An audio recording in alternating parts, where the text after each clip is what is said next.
Hello everyone and welcome to another live stream, Sunday live stream. It's 10:30 a.m. Eastern Time. And I know folks will be likely joining from really all over the world. So join me today and chat with me, please. We'll talk about guitar, jazz guitar, improvisation, and general tunes and stuff. But in particular, I'll talk about a few kind of follow-up things on some of the shorts that I've been releasing recently. In the last couple of days, I've been releasing a few videos on bossa nova patterns, and so I'll just talk a little bit about that briefly as folks are kind of coming in here. And please remember to like and subscribe to the channel. Turn on notifications. So I've been streaming twice a week and putting out quite a few shorts and working towards doing more videos as well, long form videos. So yeah, so we've got this. Here's a good voicing to work at, to play as you practice some of these. It's got one open string, and it's not too much. You won't have too much fatigue on it, but you can always move this around, play it in different spots. Okay, but it's a minor 9 chord, movable shape. So when you get down to here, you just drop away finger 1. In the video I did yesterday, I ran through a few different common patterns for bossa nova, and I didn't even include the most basic one. And so I put this F sharp in the bass, and I had a rhythm section going. So this note is not one of the more significant parts of it. So it's mainly, the thumb is kind of keeping time on that, and then the index, middle, and annular fingers are playing the strings 2, 3, and 4. Oh, thanks, Jason L, for joining. Glad to hear the sound is great. That is always helpful to hear. Appreciate it, and thanks for joining. All right, so yeah, and you're just kind of plucking this.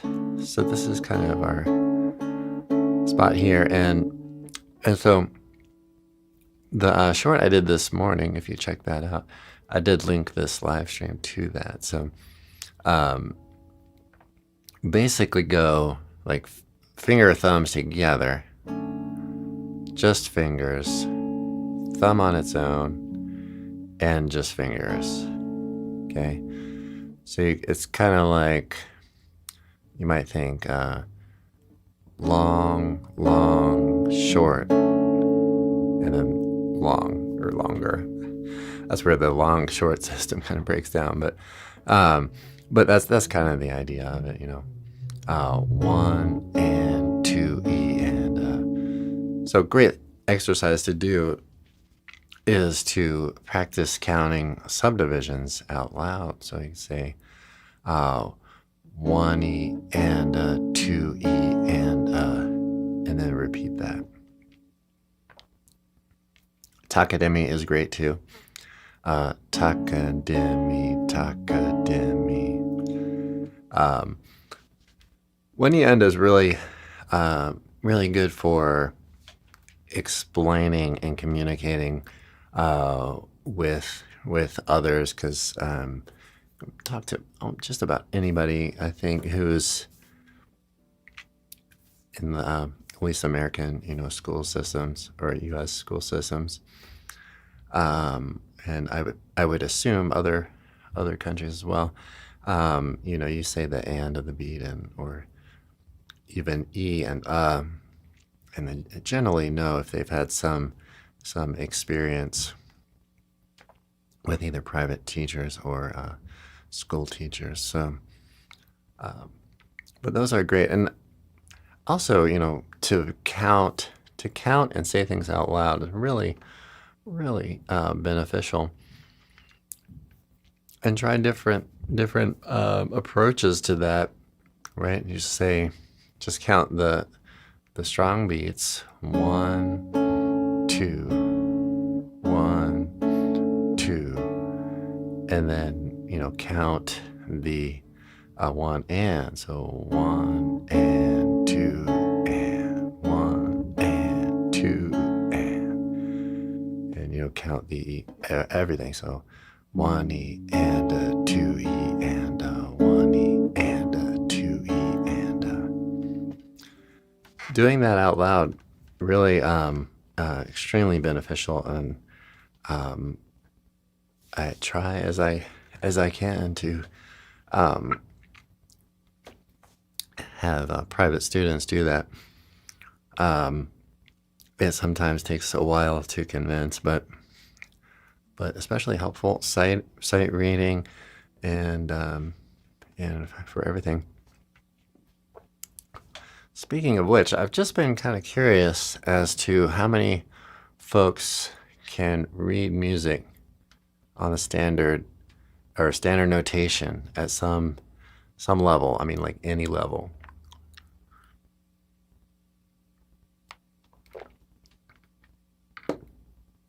The Fret Prince mug has arrived. Got my sample mug. I'm enjoying it. I'm not sure if it's microwavable, so that's one concern. But yeah, you can order a mug. I may change up the design a little bit. From guitar and improvisation lessons to perhaps just guitar and improvisation. I've been kind of leaning towards simplifying a little bit.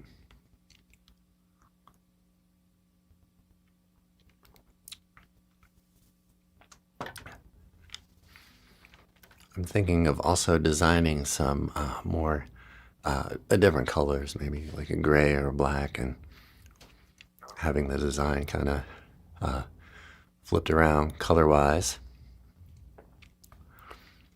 Been working on a few things on the channel, updating some thumbnails, trying to get a more contemporary look.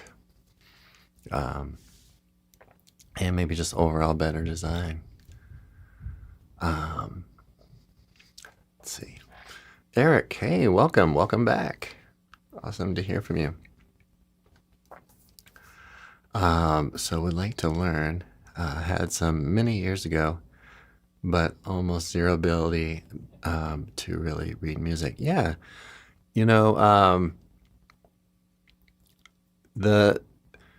some of the challenges there, I would say it's really worth it to do.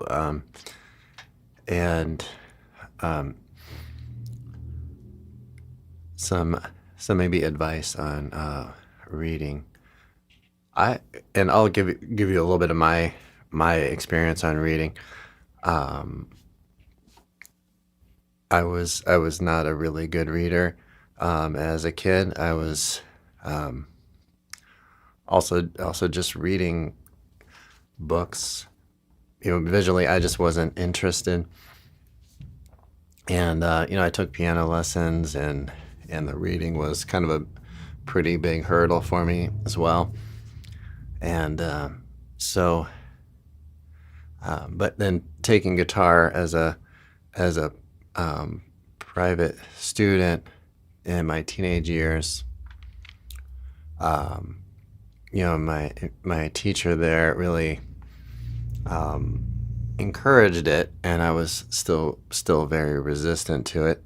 Faked it most of the time, and didn't practice it much. And then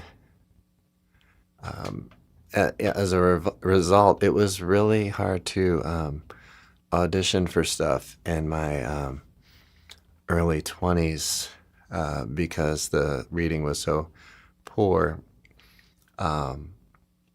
So I just plowed into it for like, I want to say maybe 5 years, where I just really worked at it hard, and it paid off because actually I have a fairly decent, I think, reputation as a reader now, currently, and probably most folks don't know that I did struggle with it quite a lot.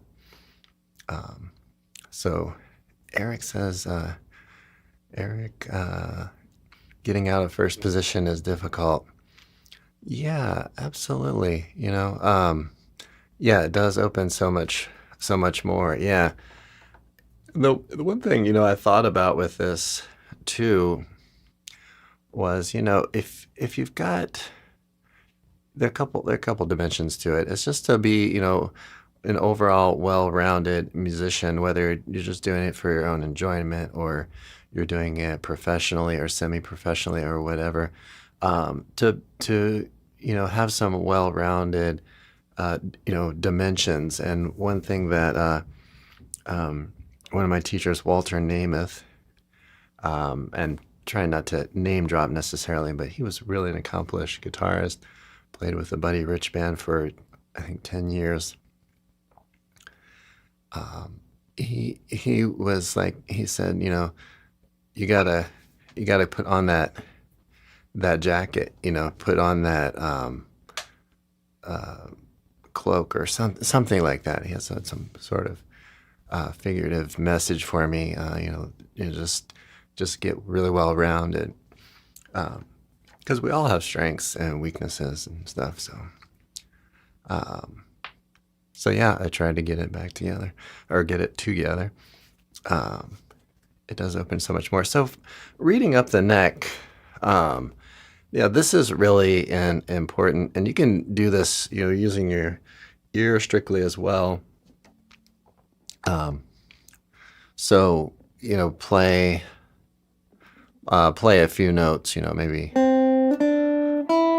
do re mi on the C, right, and then see if you can play that same sound in another position, and let's do do re mi.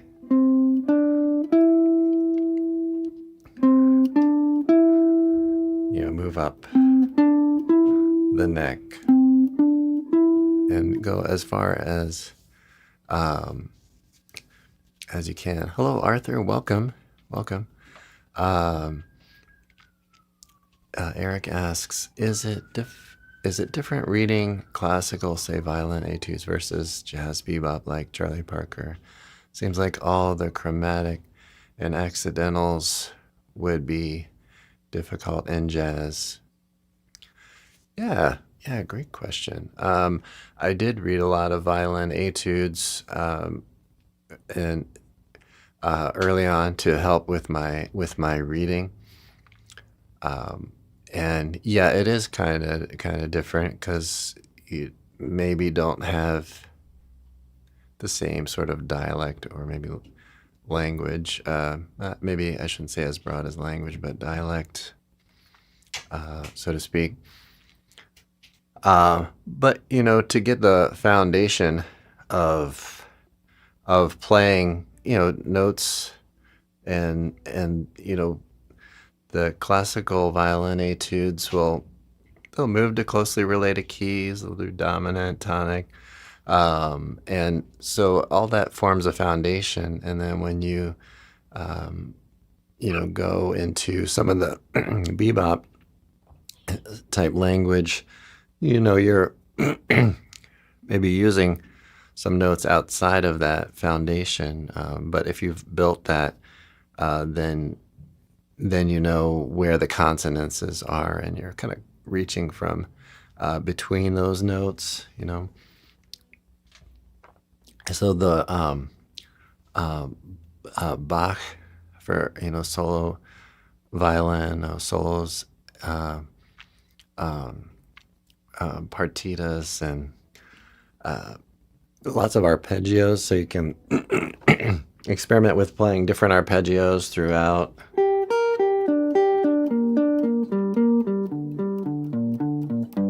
You can play that, in different, um, you know, uh, places up the neck.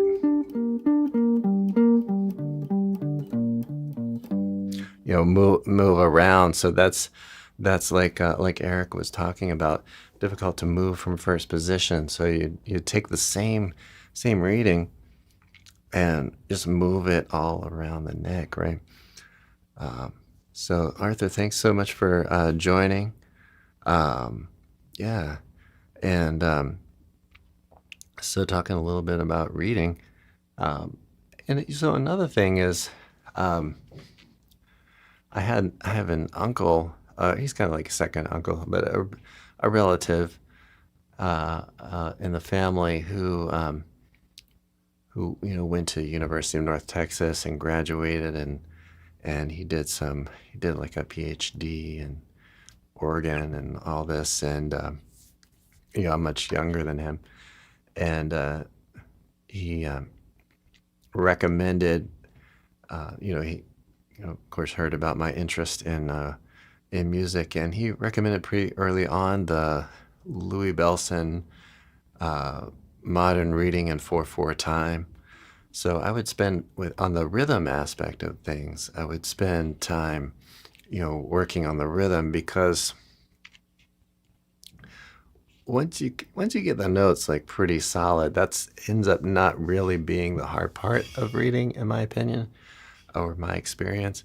It's more like when you're playing, and that's what I'm thinking I've found with doing, especially big band music, where you really have to play the part and try to not only play the right rhythm and notes, but phrasing with the saxophone players, at least on the single line parts, which is not a whole ton, but it's there.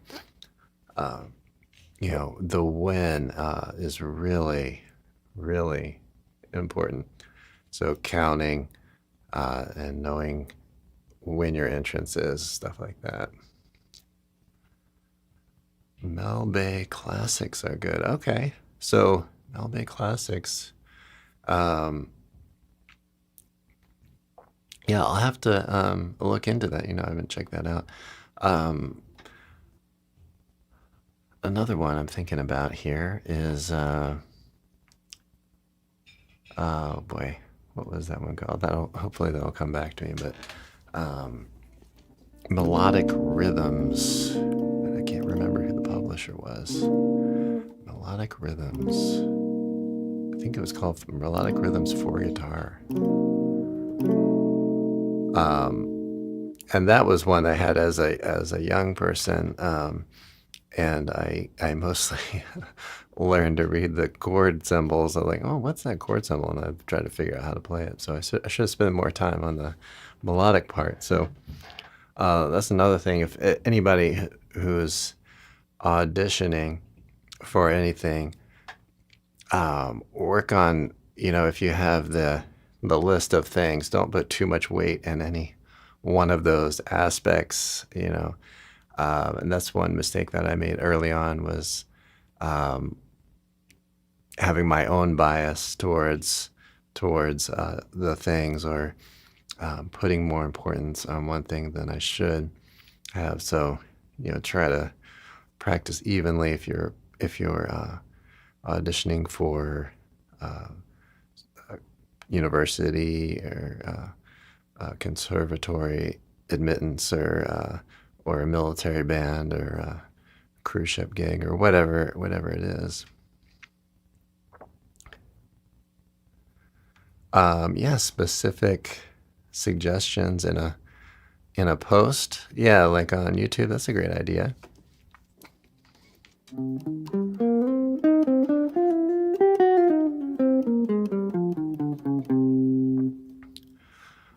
Thanks for posting, folks. I've been talking a little bit about minor this week as well.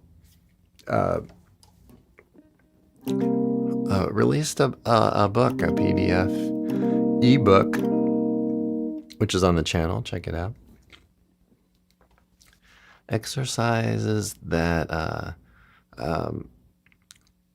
have scales that you would play with specific rhythms, right? And I worked with one of my private students just yesterday on it, and he was really into it. So drills are really great for internalizing and getting things going. But back to reading a little bit. Just doing reading on a consistent basis, and sight reading. You could sight read the real book, or that's a great one because you get really familiar with some of the tunes, right?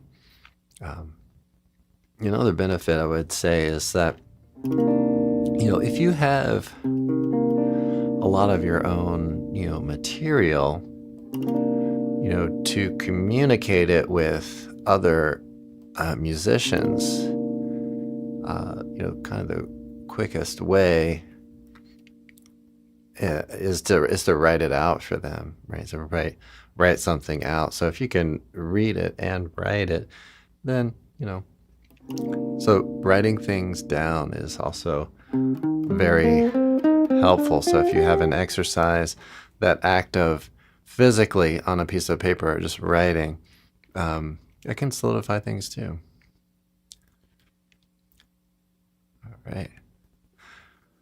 All right, welcome.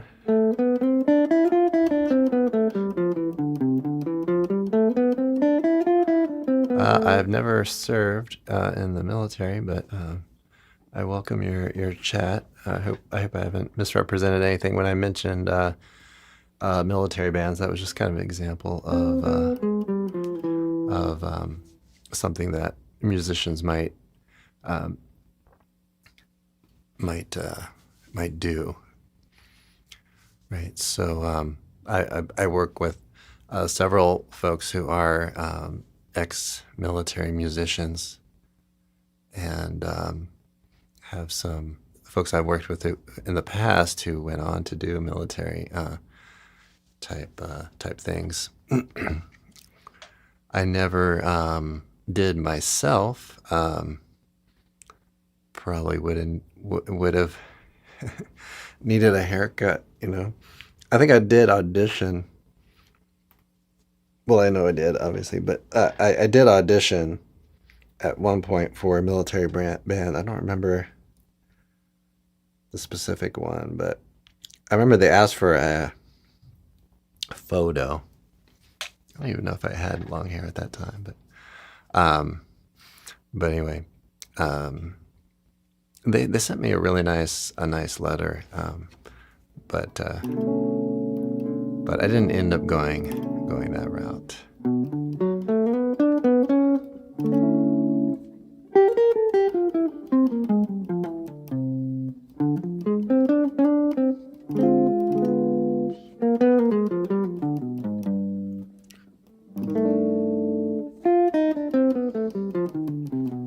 But I will say that every military or ex-military musician I've played with has just been really, really impressive.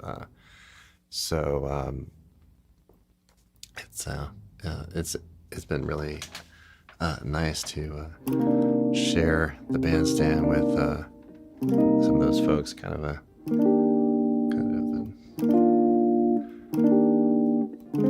important thing, I think.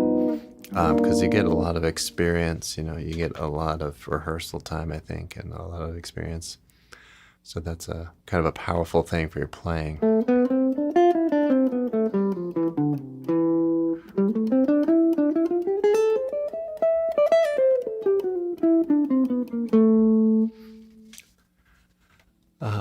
Let's see, I'll mention that I'm kind of starting to get to a point with music production end of things, that I'm fairly confident that my future releases are gonna continue to get better with the production.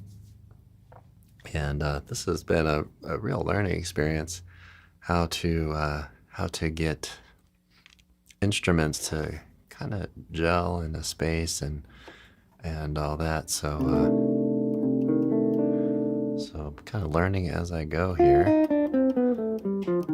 But thanks for being a part of all this and supportive of the channel. And I think the videos have improved over time and the audio. So um, I'm planning to release a lot more consistently now, which I have been doing over the last 2 months or so. And so keep an eye on the shorts. I've been doing these little mini lessons and all that. So thanks for joining again, Eric. Always good to hear from you. And do a little noodling, and then so kind of last opportunity to ask any questions or chat or make some statements.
Yeah, you're most welcome.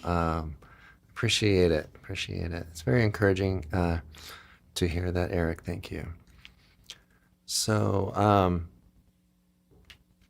I'll talk about some of the things I've been listening to recently. A little bit of Mike Stern. I think he's got some new releases. So check him out. I've been occasionally listening to Antonio Sanchez and his drumming. And hey, Jeffrey, how's it going? Thanks for dropping in. Appreciate your hello there. So check that out, Bela Fleck banjo, but still kind of our plucked string family, I guess, and a harp. So it's wild. I almost wish there was some bass in there, but it's really interesting. It's really fun to listen to. So check that out. And on Antonio Sanchez's Facebook page, he's been releasing some videos. I've always admired his playing and enjoyed listening.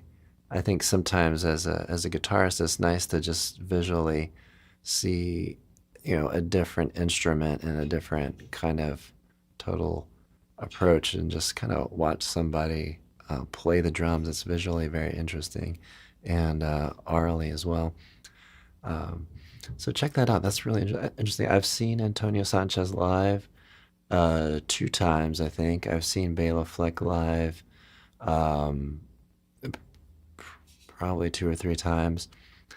and both amazing players. I'm not too familiar with the harp player, and I don't remember his name at the moment, but all super high level folks. So check them out for sure. I've been also checking out. I think his name is Jonathan Blake, and he's really impressive. Checked him out with Chris Potter and Brad Meldow. Another thing about Brad Mildow, watched a video recently of him playing some Bach and taking it into the jazz arena, maybe, and he's got some approaches to creating, you know, some jazz approaches to Bach material. So check him out as well. He's also on Facebook. He's a pianist, and so hopefully folks check out other instruments as well. You know, kind of one interest I've had is kind of those guitarists who maybe kind of transcend the instrument to some extent and really, play music, not necessarily like kind of guitar music. Of course, I appreciate guitar music. I hope I'm communicating the distinction I'm trying to make here. But someone like Jim Hall, this, kind of don't really hear maybe like the typical cliche lines. Not that there's anything wrong with those. But yeah, I would recommend also checking out other instruments and taking something from that approach. All right, everybody. Thanks so much for watching. Please do like and subscribe. And I will see you in the next one. Have a great practice session. Hopefully you get a chance to practice.